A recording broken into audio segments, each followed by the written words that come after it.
Junagadh marketing યાર્ડમાં જણસીની ખૂબ સારી આવક નોંધાઈ રહી છે। તુવેર, ઘઉં, મગફળીની આવક થતાં ખેડૂતોમાં સારા ભાવ મળવાને લીધે ખુશખુશાલ પણ જોવા મળી રહ્યા છે।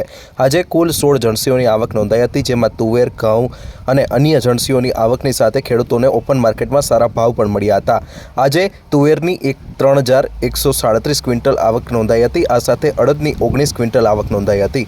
અત્યાર સુધીમાં છેલ્લા ઘણા દિવસોની અંદર અડદના જે આવક હતી તે ઓછી થઈ ગઈ હતી। 1 ક્વિન્ટલ જેટલી આવક નોંધાઈ રહી હતી, જે આજે એક સાથે 19 ક્વિન્ટલની આવક નોંધાઈ છે। આજે ખેડૂતોને તુવેરના પણ સારા એવા ભાવ મળ્યા હતા, જેમાં 3,137 ક્વિન્ટલ તુવેરની આવક સામે એક મણનો ઊંચો ભાવ 2,014 રૂપિયા અને એક મણનો નીચો ભાવ 1,825 રૂપિયા નોંધાયો હતો। આ સાથે ખેડૂતોને જે અડદની પણ 19 ક્વિન્ટલ આવક સામે એક મણનો ઊંચો ભાવ 1,800 રૂપિયા અને એક મણનો નીચો ભાવ 1,300 રૂપિયા નોંધાયો હતો।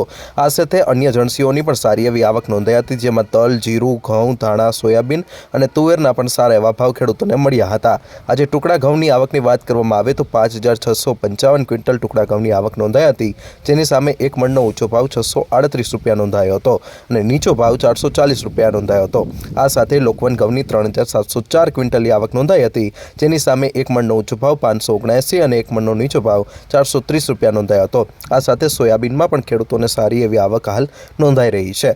આ રીતે હાલમાં વાત કરવામાં આવે તો સારી એવી આવકની સાથે ખેડૂતોને ઊંચો ભાવ મળવાથી હાલમાં ખેડૂતો ઓપન માર્કેટમાં જે પોતાનો પાક છે તે વેચવા માટે આવી રહ્યા છે।